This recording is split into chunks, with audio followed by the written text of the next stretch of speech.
I get a lot of emails and comments on my videos from people saying basically the same thing, and that is that the way I show people how to take a bearing from a map using a compass is wrong, because I don't orient my map. Please don't misunderstand the title of this video, which is don't orientate your map. Sorry, don't orient your map. As there are times when you may want to, but not when you're using a map and a compass together. So today let's have a very quick look at when you should point your map in a certain direction, and also when you don't need to. The phrase don't orient your map applies when you're using a map and a compass together, but you don't always need a compass, when you're out walking. If you're just walking along using a map on its own, then most people will occasionally line up their map with a ground feature just to check that they're going in the right direction. As an example, so I'm here in the Yorkshire Dales, which are in northern England, and I'm at a place called Langscar Gate, and I want to go to Napa Cross, which I'm hoping is in that direction. It looks like a simple walk, so I don't really need a compass, but if I go in the wrong direction or I miss one of the turns, then I could end up walking for hours. So I'll use my map, just to keep me on the right track. I'll drop this onto your screen so you can visualize what I'm talking about. Now, looking at my map, I can see that my route starts at spot 383. So it's 383 meters above sea level. And Napa Cross is on the 510 contour line. So the route is uphill all the way. But as the contour lines are quite evenly spaced, I know that, the ground will slope gently. There are no steep bits. So from here, I need to follow the Dales Highway, and immediately I start, the footpath will go out away from the wall, and then it will rejoin the wall later on. So I'll be able to look out for that curve in the track. After about 730 meters, I'll come to a wall that comes in from my left, and I'll turn left there.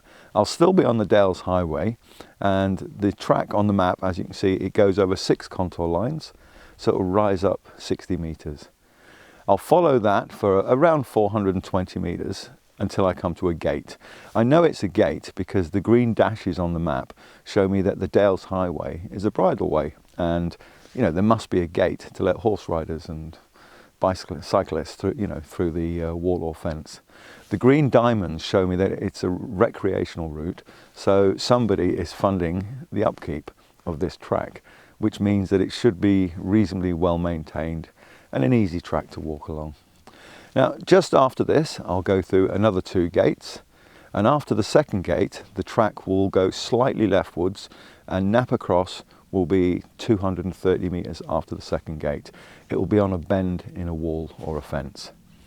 I'll know if I've gone too far and I've missed the cross, as after the cross is the only section of the track which is running parallel to a wall which will be on my left. And this is Napa Cross. So I've arrived.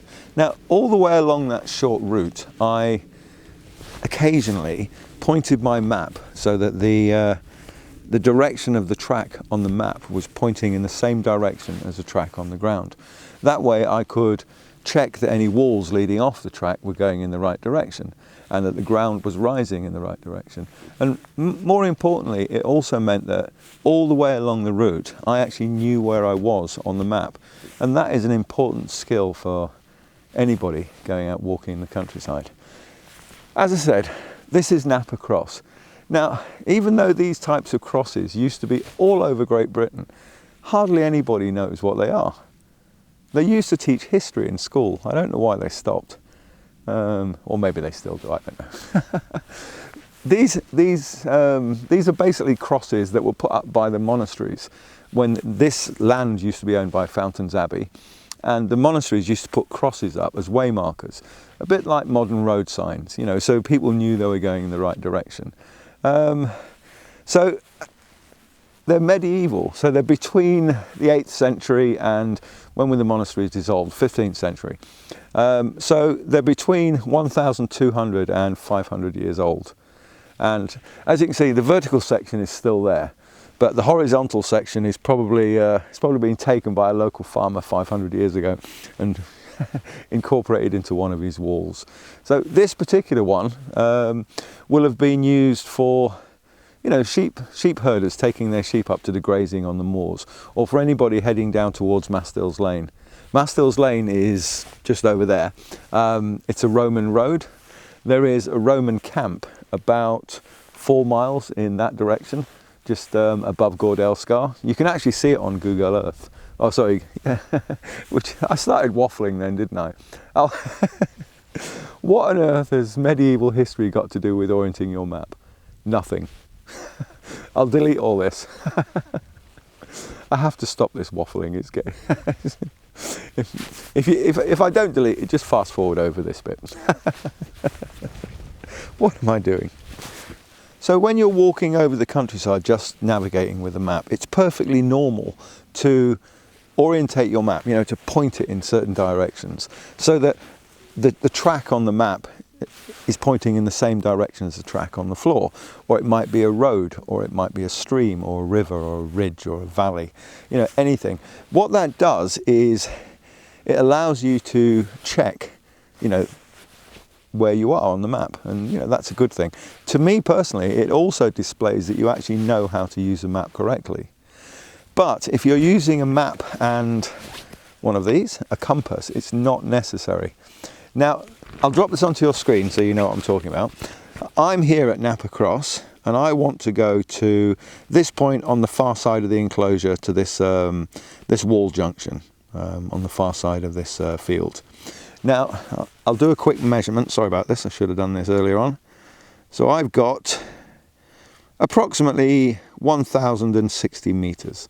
That's near enough, just over a kilometer. So in yards, that is, I'm trying to work, I should have written all this. Let's have a think. 1,060, so 1,160 yards, which is approximately 0.6 of a mile. So it's not that far. Now, I'll drop this again onto your screen. All I need to do is I need to put my compass on the map, and if the compass has a parallax line like this one, then you can use it. If not, then use the edge of your compass. So I put the parallax line or the edge of the compass on my location and also on my destination. And then I simply rotate the bezel until the orienting lines in the center are pointing directly up the map, and I read my bearing from below the index mark. And I've got 317 degrees. Don't forget that that is a grid bearing because you've taken it from the map grid, and you're going to be following your compass, which is a magnetic bearing because the needle is magnetic. So in some parts of the world you're going to have to adjust your compass bearing slightly just to take into account the local magnetic declination. Now in this area, the local declination is just 11 minutes west, which is less than 1/4 degree, so I shan't be adjusting my compass for that. Now, what happens if my map was pointing in a different direction? I'll drop this back onto your screen so you can see what I'm doing. Now, I'll move the map, I'll rotate it, here we go, and then I'll take my bearing again, and I'll rotate the bezel until the orienting lines are pointing up the map. And as you can see, the bearing is exactly the same, 317. In fact, it doesn't matter which way the map is pointing. You always get the same bearing. So this thing about, you know, as I said, I get a lot of emails about this, but your map, the way your map is pointing makes no difference whatsoever.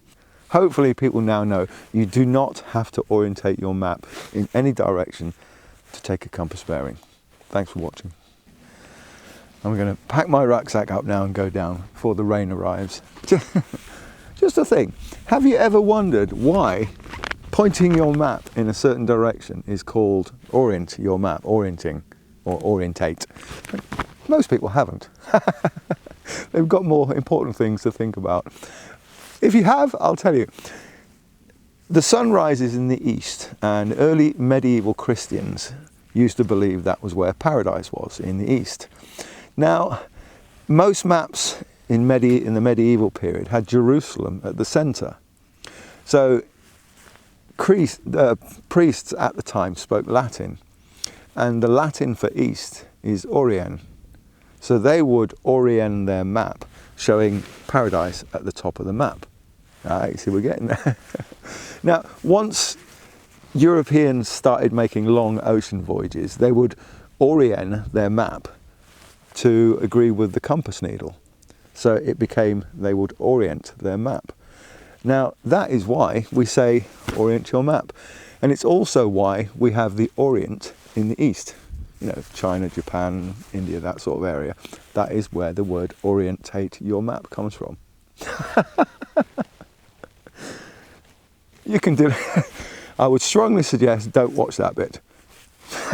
Just waffle.